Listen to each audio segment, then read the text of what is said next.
Good evening, everyone, and welcome to another Late Night Wandering Quill book impressions here on the channel. I'm your host, Gabriel Garcia, and today's book will be reviewing the newest series coming out by author Emily Lankow, who I featured on the channel not too long ago. Their book being RiftRider. Now, RiftRider, from what I've been told, is an introduction into the fantasy genre, especially for younger readers, young adult readers. And it almost has this, well, I don't want to give too many spoilers for it, but its approach to the magical world is very different from what I've seen in a young adult story. And honestly, if you get a chance to buy a copy, you're going to love the cover, because the cover actually plays an important role, because on top of the cover is an item, and it's a medallion, and that medallion will play heavily throughout the story and the rest of the books.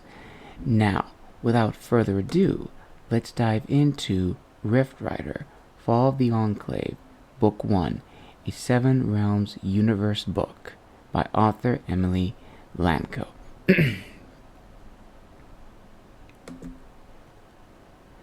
No matter where Monica hid her demons, always found her sooner or later. Though her grief was easy to avoid when she was awake, the illusion of being in control was a short-lived trap, because the longer she succeeded, the harder she would fall each time it finally won.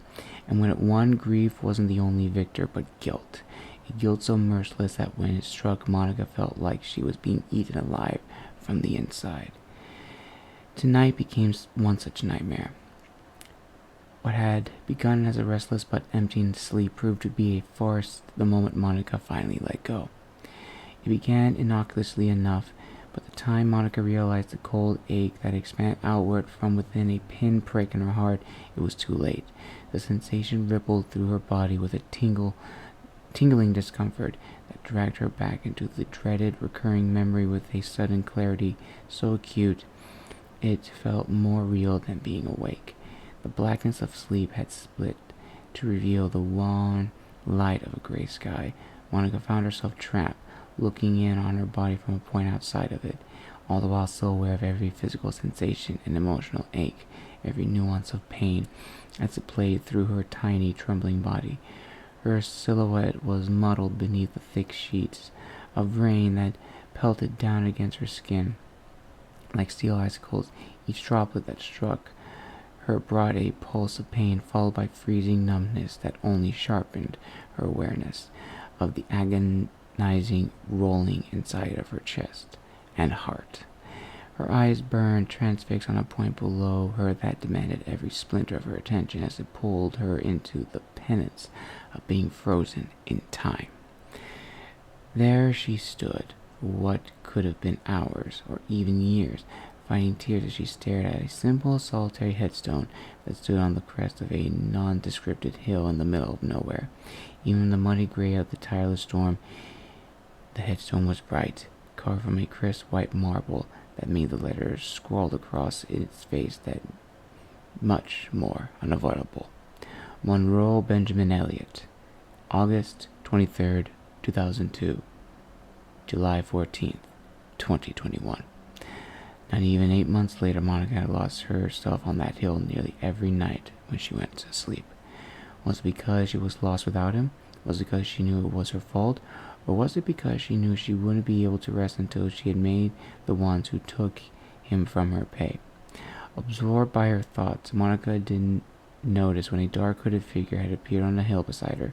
But even if she had, the warped sense of time and awareness within her nightmare could have convinced her that the figure had always been there.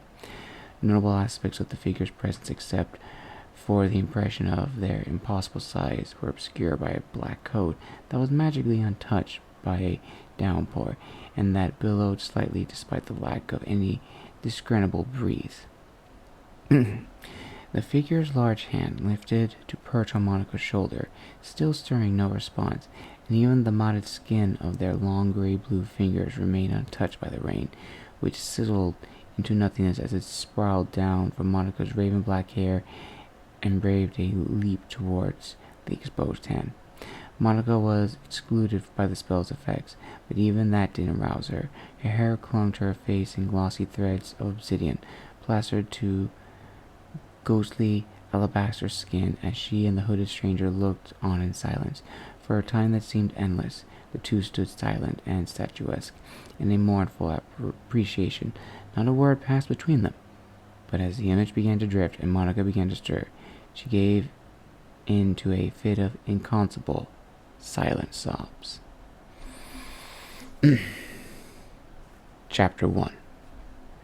Monica awoke with a start, drenched in a sheen of sweat so thick that it made the storm from within her nightmare seem far less imaginary.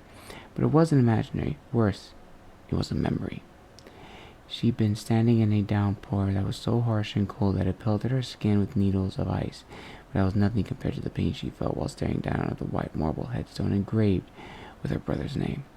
That memory that her nightmares had since transformed into had been for 8 months ago, but for Monica, it felt like yesterday. After all, how could she forget every single ounce of guilt and pain she felt for losing her brother when she was forced to relive it every time she closed her eyes? Monica drew in a raspy breath and steadied herself, choosing instead to focus on her fresh conscience. I'm awake, she reminded herself, forcing the demons back into the depths of her mind as she flicked the sweat-soaked sheets from her clammy body. The air of the condo was uncomfortable cool as it licked the moisture from her skin, replacing it instead with a rippling of tiny goosebumps. Her still trembling legs stuttered across the wooden floor as she ambled up the hallway and dove into the bathroom, eager to rid herself of the last physical remnants of the nightmare. Liquid ice blasted from the shower head and into her face, making her heart falter as she felt her own personal hell in the handful of seconds that it took for the water to heat up. But the way that every last speck of tension released from her muscles when they finally warmed made the shock worth it. Her mind quieted as her ears focused on the gentle patter of the water around her. I'm awake, she reminded herself again, filling her lungs with a long, steam-filled breath. The relief of acceptance was immediately followed, as it always was, by a new pang of sadness. It tasted like acid in her throat, but burned far less than the agonizing of grief of her nightmares. Not that it was anything new to her. After her shower, Monica wrapped her body in a soft, oversized towel and strode out into the kitchen like she owned the place. Her pale eyes scanned the pristine granite countertops that were almost entirely devoid of clutter. With no fruit bowl, no visible spices, or even utensils, it meant that either this place had been empty for a lot longer than she originally had estimated, or someone was still coming by to clean, even during the owner's vacation. She made a wary mental note of this before bobbing to the fridge, bracing herself for the disappointments of anticipated empty shelves. Monica chuckled dryly to herself as she passed over a jar of pickles, jams, 2/3 of cheap six-pack, half block of cheese, and a partial tub of yogurt that was questionable, to say the least. Breakfast of champions, she toasted mirthlessly, stacking a beer in one hand and a jar of jam in the other. The snap of the beer tap echoed throughout the empty condo like a gunshot. Without even a flinch, Monica sucked in a large mouthful, which she forced down with a crinked nose and pinched her brow before setting it aside to dig through the overhead cabinets. After rifling through what little they had to offer, Monica emerged with a triumphant aha.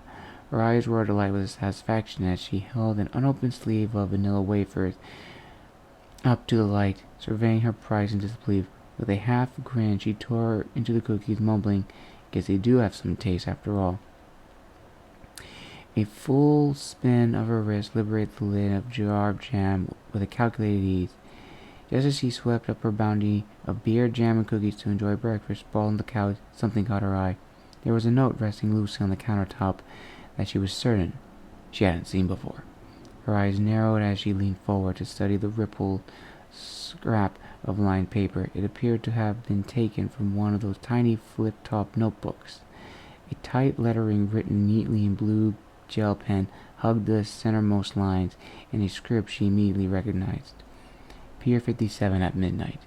Obtain the dagger. You'll know when you see it. And don't be late. Sign M.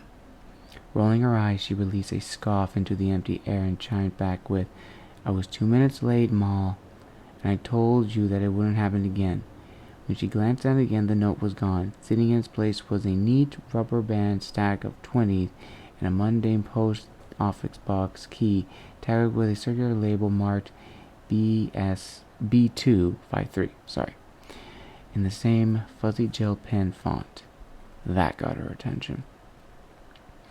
3 years of doing this, and the money still always made her heart skip a little, but not a good way. Casting a cautious glance around the still empty condo, Monica promptly traded her armful of bachelor munchies for Ma's offering, which she quickly counted and then stashed out of sight beneath the cushions and the entryway sofa.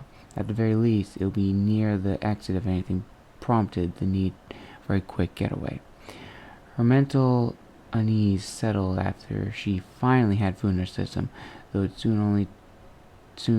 was soon only to be traded for the new physical disquiet of her stomach. She killed most of the morning scrolling through the half-dozen streaming services available to her from the huge flat screen in the living room, only to end up watching the shoreline through the windows behind it instead.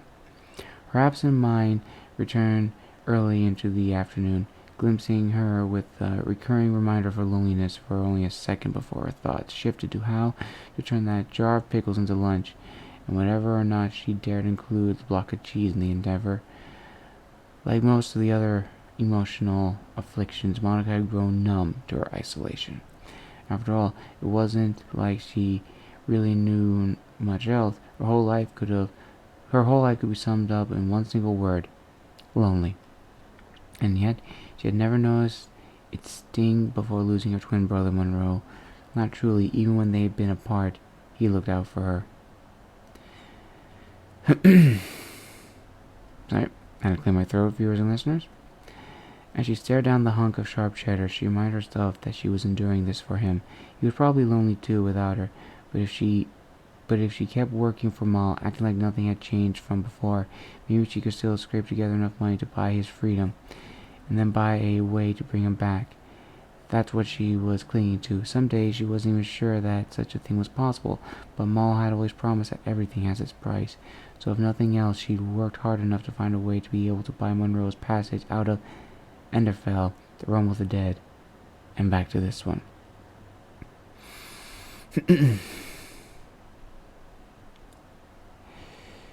Such a thing would be unspeakably costly, since traveling out of Enderfell's one piece was more difficult than traveling to and from all the other realms combined.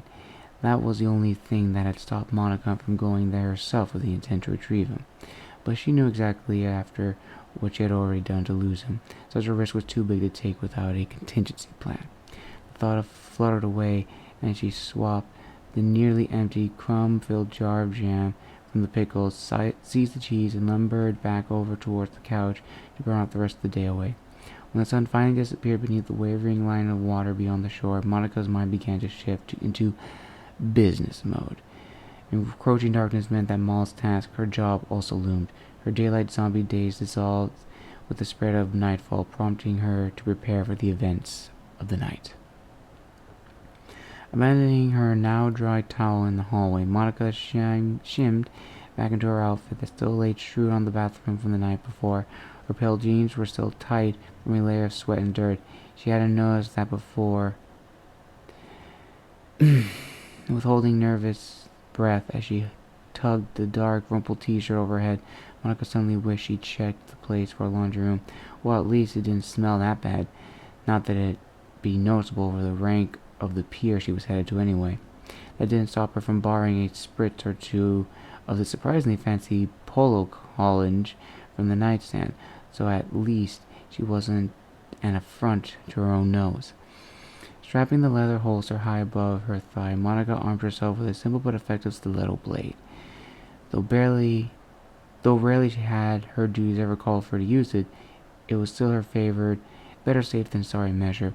Its holster and length were perfectly concealed once she donned her final garment, an oversized drape olive cap-nip cardigan that fell just above her knees. Monica finished by slipping her feet back into a pair of dark socks that did actually smell a little bit, but it wouldn't be noticeable from inside the thick-soled boots. She braced an elbow against the foot of the bed, clomped forward in the first heavy boot as she lost her balance. Once she dressed, she set about restoring the state of the condo. Doing the sheets, dumping a towel into a basket, she discovered that this place did in fact have a laundry room, though it was far too late for her to do anything about it now, and even reorganizing the leftover items that remained in the fridge. Despite how irrelevant such a task felt, ideally she planned to be long gone by the time the owner of the condo returned, but that didn't mean it was wise to leave her mess behind her. There was always a measure of uncertainty to all of her stays. Anything she could do to erase their presence in order to minimize her strain on the unknowingly owner's hospitality was always a safe bet. Even if she was already gone, the next day at the next house would be easier if cops hadn't been called to investigate a possible break-in at this one. She learned this the hard way, and it was a lesson she wasn't keen to repeat. Yes, it was better if she left it well enough that the owners were able to convince themselves they were matching whatever little changes emerged in their absence. Monica peeked at her watch as she rounded out the mental checklist in her head. Couch cushions fluffed, cabinets unshuffled, 11:42, shower rinse out. She paused, peering back down at her watch again in panic when she realized 11:42. Well, damn it all if I'm not going to be late again. She grabbed the key and the strap of 20s before she slipped out of the door, and with that, she was gone, leaving no trace. And with that, we'll stop here. Now, RiftRider's first chapter does do a lot. It presents the world a little bit of what Emily Lankow is presenting. We know that there's a land of the dead. We know that there's magic. But in the first chapter, it really sets up Monica's loneliness. And for the character Monica, you will see that progression throughout the book. And overall, the book is an incredible story, especially the other characters that are introduced. And Maul plays another integral role into the story. He is Monica's handler, a djinn, one could say. And he becomes the djinn for another character who will be introduced in later chapters of RiftRider. Now, honestly, the story itself is very, very good, and I expected nothing less. And it almost had the same beat and tempo as Emily Lankow's other book, the Angel book that I featured on the channel a few months ago. And honestly, even if these stories are vastly different, the style of writing and the prose is very much the same, which I greatly appreciate. And honestly, my viewers and listeners, this is the story that you should definitely read. It's perfect for young adults. It's a good story for those who want to get into fantasy but don't want to be intimidated by the names, the places, magic system, and stuff like that. RiftRider is a perfect introduction into the fantasy genre, and this of course gets a 5 out of 5 rating. And with that, viewers and listeners, we conclude another Wandering Quill Book Impressions episode. I hope you enjoy, and until next time, have a wonderful evening.